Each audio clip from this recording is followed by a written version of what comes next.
જે જગ્યાથી વડોદરાનો વ્યવહાર અને વહીવટ થાય છે એ જગ્યા એટલે વડોદરા મહાનગરપાલિકાની મુખ્ય કચેરી. હવે ત્યાં જ દીવાતળે અંધારું એટલે કે તેની પાછળના ભાગે જ ગંદકીનું સામ્રાજ્ય છે. શહેરને સ્વચ્છ રાખવા માટે અલગ અલગ વાતોને અલગ અલગ નુસ્ખા અપનાવાય છે, પરંતુ દીવાતળે અંધારા જેવી પરિસ્થિતિ છે કે જે વડોદરા મહાનગરપાલિકા જ્યાંથી સમગ્ર વહીવટ થતો હોય, સમગ્ર જવાબદારીઓ અહીંયાથી ઊભી થતી હોય, અને તે જ જગ્યા એટલે કે તેની પાછળનો ભાગ અહીંયા ગંદકીનું સામ્રાજ્ય જોવા મળ્યું છે. તમને ખ્યાલ હોય તો રાજ્યના મુખ્યમંત્રી એકવાર એવું બોલ્યા હતા કે આ બાજુ અમદાવાદ, આ બાજુ સુરત, આ બંનેનો વિકાસ જોઈએ છે તો થોડુંક દર્દ થાય છે. અને એ દર્દ કદાચ આનું હોઈ શકે કે વડોદરા મહાનગરપાલિકાની ગંદકી, આ ગંદકી એ જ મહાનગરપાલિકાની પાછળ ગંદકીનું સામ્રાજ્ય જોવા મળ્યું છે. અહીંયા જ જો ગંદકી સાફ નથી થતી તો પછી શહેરના અલગ અલગ વિસ્તારોમાં ગંદકી સાફ સફાઈ થાય અને સ્વચ્છ વડોદરા બને એવી આશાઓ કદાચ આપણે છોડી દેવી છે. વડોદરા મહાનગરપાલિકાની મુખ્ય કચેરીની પાછળ શાકભાજી માર્કેટ આવ્યું છે અને ત્યાં શાકભાજી અને ફ્રૂટના વેપારીઓ વેપાર કરતા હોય છે. મોટી સંખ્યામાં ત્યાં શાકભાજી અને ફળફળાદીનું વેચાણ કરવામાં આવતું હોય છે. બગડી ગયેલા શાકભાજી અને ફળફળાદી રોડ પર નાખવામાં આવે છે, જ્યાં પાલિકા તંત્ર દ્વારા સફાઈ ન કરતા આજે અતિશય દુર્ગંધ મારી રહી છે. આવા ચોમાસાની ઋતુ ચાલી રહી છે. શાકભાજી લેવા માટે જ લોકોને અહીંયા ઘણી અડચણ પણ પડી રહી છે. વોર્ડ નંબર 13 કોંગ્રેસના નગરસેવક બાળુ સુરવે પાલિકા તંત્ર પર આકરા પ્રહાર કર્યા છે. મ્યુનિસિપલ કમિશનર અને મેયરને પણ અપીલ કરી છે કે આ ગંદકી વહેલામાં વહેલી તકે સાફ સફાઈ કરવામાં આવે. શાકભાજી લેવા આવતા લોકોને આ દુર્ગંધવાળી જગ્યાથી પસાર ન થવું પડે તેવી પણ એક અપીલ કરી છે. અમારા વિસ્તારમાં સફાઈ માટે અમે અગાઉ પણ રજૂઆતો કરી છે કે યોગ્ય રીતે વોર્ડમાં સફાઈ થતી નથી અને વોર્ડ ઓફિસરને એની ટીમ લોકોને, ગરીબ લોકોને હેરાન કરવા, દબાણો હટાવવા જાય છે. અમુક લારીઓવાળા છે એમનું ગુજરાન ચલાવે છે રોજ ધંધો કરીને, એમના પર જોર જબરદસ્તી કરે છે. પણ જે ખરેખર કામગીરી કરવાની હોય, જે આપણું માર્કેટ કહેવાય, ખંડેરાવ માર્કેટ, રોજના હજારો લોકો ત્યાં શાકભાજી લેવા આવતા હોય, બહેનો આવતા હોય, સિનિયર સિટીઝન આવે છે. અને તમે કચરાના ઢગલા જોઈ શકો. હમણાં 11-12 વાગવાની તૈયારી છે તો પણ સફાઈ થઈ નહીં હજુ. એટલે લોકોને એટલી દુર્ગંધ મારે.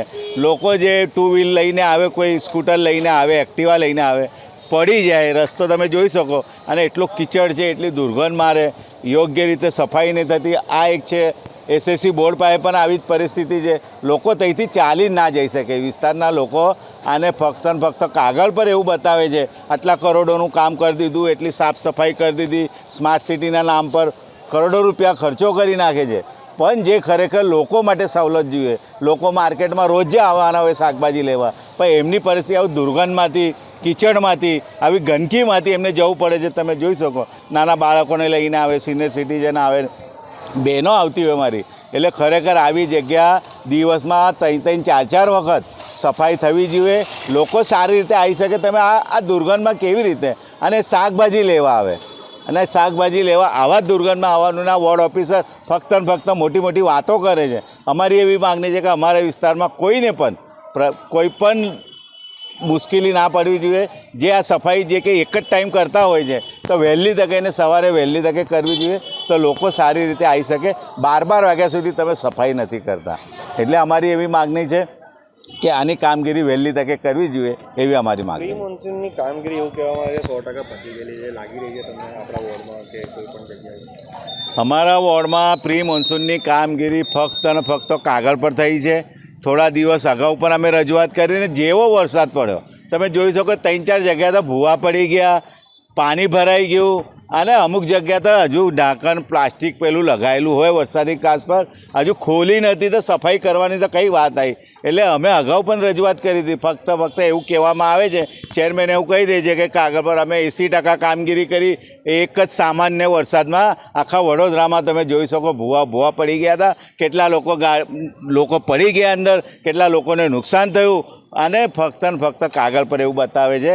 કોઈ જાતની પ્રી મોન્સૂનની કામગીરી વડોદરા શહેર હોય કે અમારા વિસ્તારમાં પણ હોય પૂર્ણ થઈ નથી. અમે અગાઉ પણ કીધું છે અને ફરીથી આપના માધ્યમથી એ જ રજૂઆત કરીએ કે જે કામગીરી બાકી છે અને વહેલી તકે પૂર્ણ કરવામાં આવે. ને જે અમારા ખંડેરાવ માર્કેટ છે, લોકો સારી રીતે આવી શકે.